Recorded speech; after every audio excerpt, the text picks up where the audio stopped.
का अनुसूचित क्षेत्र है, पार्सल एरिया है। यहाँ पे गैर आदिवासी का रहना और धंधा करना तक भी गैर संवैधानिक है, प्रतिबंधित है। जब ये सब है तो फिर यहाँ पे कोई भी अन्य समाज का जाट हो या कोई भी हो समाज के लोग, वो यहाँ पर आके हमारी ज़मीन है या हमारी ज़मीन पे कब्जा करके वो यहाँ कैसे रह रहे हैं। आपके होते हुए ये जो हो रहा है ये गैर संवैधानिक हो रहा है सर। ठीक है। 28 जनवरी 2011 supreme court judgment, Jagpal Singh बनाम पंजाब राज्य। भारत में ग्राम समुदाय को मिली सामान्य प्रति जमीनें ग्राम सभा के अंतर्गत आती है। सर आपने ये पढ़ी लिया, सुन लिया। हाँ।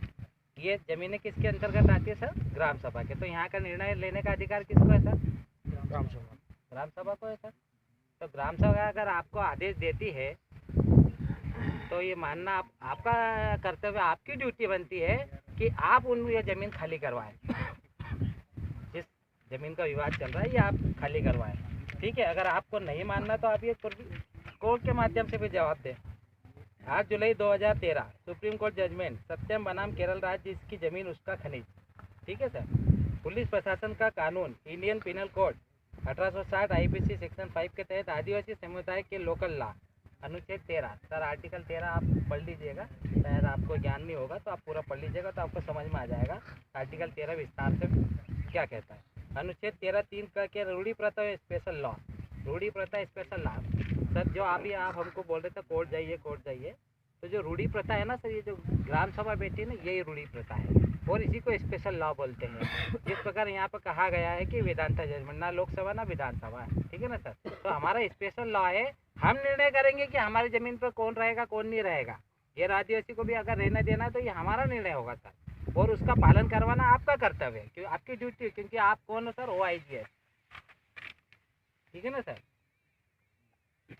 आज स्पेशल लॉ, अनुच्छेद 244(5) की अनुचित क्षेत्र के ऊपर आईपीसी 1860 एप्लीकेशन नहीं होता है। यानी कि सर आप यहाँ पे जो हमारा रूढ़ी प्रथा जहाँ लागू होती है वहाँ पे आपका अनुचित क्षेत्र में आईपीसी 1860 पूरी लॉ की किताब ही लागू नहीं होती सर। समझ रहे सर आप? न्यायपालिका का कानून CRPC 1837 आईपीसी सेक्शन 5 के तहत आदिवासी समुदाय के लॉ, अनुच्छेद 13(3) अनुच्छेद 13(3) क के रूढ़ी प्रथा स्पेशल लॉ, अनुच्छेद 244(1)(5) अनुसूचित क्षेत्र में के ऊपर क्षेत्र में या वहाँ पर, है ना, आईपीसी 1860 एप्लीकेबल नहीं होता है। ठीक है ना। न्यायपालिका का कानून CRPC 1973 आईपीसी सेक्शन 5 के तहत आदिवासी समुदाय लोकल लॉ के अनुच्छेद 13(3) के तहत रूढ़ी प्रथा के क्षेत्रों में आदिवासी समुदाय का स्वशासन, प्रशासन व इनका नियंत्रण का संवैधानिक उपबंध है। इसका अर्थ यह है सर कि 13(3) और 13(1) और 3 के तहत रूढ़ी प्रथा के क्षेत्रों में आदिवासी समुदाय का स्वशासन, प्रशासन व इसका नियंत्रण का संवैधानिक उपबंध है। अर्थात सर सरल भाषा में कहा जाए तो हमारे क्षेत्र में हमारा स्वशासन है ना, हमारा शासन, हमारा निर्णय सर्वमान्य है और हमारा ही प्रशासन व इनका निर्णय का संवैधानिक उपबंध है। संविधान भी ये कहता है कि हमारे क्षेत्र में हमें निर्णय लेने का अधिकार है। अब रहा सर शासन प्रशासन, फिर हमें आपकी क्या जरूरत पड़ी? हमें आपकी जरूरत इसलिए पड़ रही है क्योंकि सर आप भी कहीं ना कहीं आदिवासी की ज़मीन पर रह रहे हैं, यहाँ का अनाज खा रहे हैं। यानी आदिवासी जो इस देश का मालिक है वो आपको यहाँ पे जीवन यापन के साथ साथ आपको यहाँ जीने के लिए आपको अनाज उपलब्ध कराता है। तो आपकी ड्यूटी, आपकी नौकरी है कि आप हमारी रक्षा सुरक्षा की जिम्मेदारी आपकी बनती है, इसलिए हम आपको यहाँ पे बुलाते हैं। ठीक है सर। पंचायत विस्तार अधिनियम 1996 ऐसा कानून को आदिवासी समुदाय की ग्राम सभा रूढ़ी प्रथा के तहत अवैध व असंवैधानिक घोषित करता है। ठीक है सर। ये सर आपको इसलिए बताया कि जो ग्राम सभा का आदेश है, आप हमें कोर्ट ना सिखाएं, हमने आपको कोर्ट की जानकारी इसलिए इतनी दी है।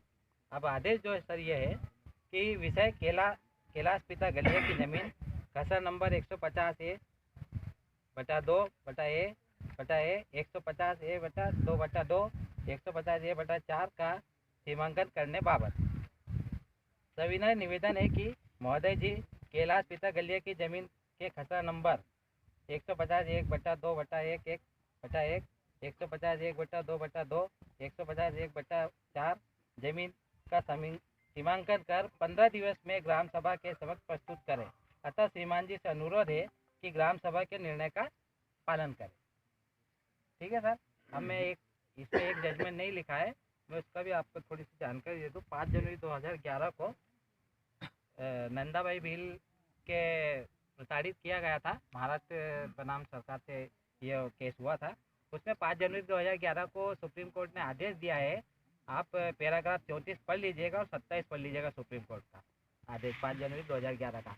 उसमें स्पष्ट लिखा है कि 92% यानी 92% यहाँ पे जो जनता निवास करी वो नागरिक है इस देश की, और सब क्या है सर, यहाँ पे शरणार्थी है। शरणार्थी है यानी कि बाहर से आए हुए लोग हैं, और 8% जो मूलवासी मूल आदिवासी है वो यहाँ के मूल बीज है। मूल बीज का मतलब होता है सर यहाँ के मूल मालिक है। तो आदिवासी को सुप्रीम कोर्ट ने 5 जनवरी 2011 के जजमेंट स्पष्ट रूप से कहा है कि इस देश का मालिक 8% आदिवासी है।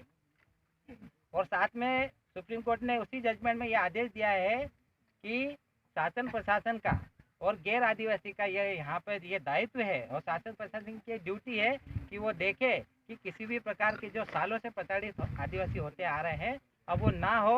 और आपकी ड्यूटी बनती है सर कि हमारी जल जंगल जमीन की रक्षा सुरक्षा आप करें, ये ड्यूटी आपकी है सर। आपको आपके कर्तव्यों का पालन करना चाहिए शासन प्रशासन का, है ना सर। जी देखना ही पड़ेगा सर, वो देखेंगे जब भी आपको समझ में आएगा ना। और साथ में फिर आप अगर आपने संविधान पढ़ा है तो आप आर्टिकल 141 पढ़ लीजिएगा सर। आर्टिकल 141 कहता है कि सुप्रीम कोर्ट के आदेश को हाई कोर्ट, जिला कोर्ट, ठीक है सर, सेशन कोर्ट सभी को मानना जरूरी है। जो भी सुप्रीम कोर्ट के आदेश की अवहेलना करता है वो सेक्शन 124B के तहत देशद्रोह का काम करता है। तो सर शासन प्रशासन में आप कुर्सी पे बैठे, आपकी नैतिक जिम्मेदारी है। अगर आप इसके अवहेलना करेंगे सुप्रीम कोर्ट के 5 जनवरी 2011 के जजमेंट की और इन तमाम जजमेंटों की, तो आप भी आर्टिकल 141 संविधान के आर्टिकल 141 का उल्लंघन करेंगे और 124B के सेक्शन 124B के तहत आप भी देशद्रोही के दायरे में आएंगे। ये जो आपने जो दिया है इसमें मैं चूँकि सीमांकन का मूल अधिकार जो रहता है तहसीलदार का रहता है, तहसीलदार को मैं आदेशित कर दूंगा। और इसमें चूँकि जो भी कार्रवाई रहेगी सीमांकन के संबंध में या जो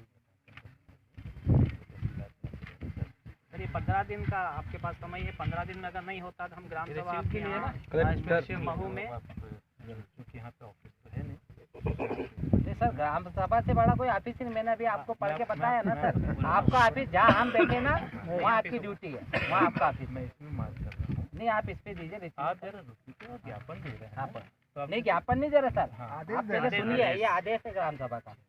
ये आपने आदेश दिया। ये हम आप नागरिक नहीं जो हम आपको ज्ञापन देंगे, हम मालिक है, नागरिक आप हो, हम आपको आदेश देंगे।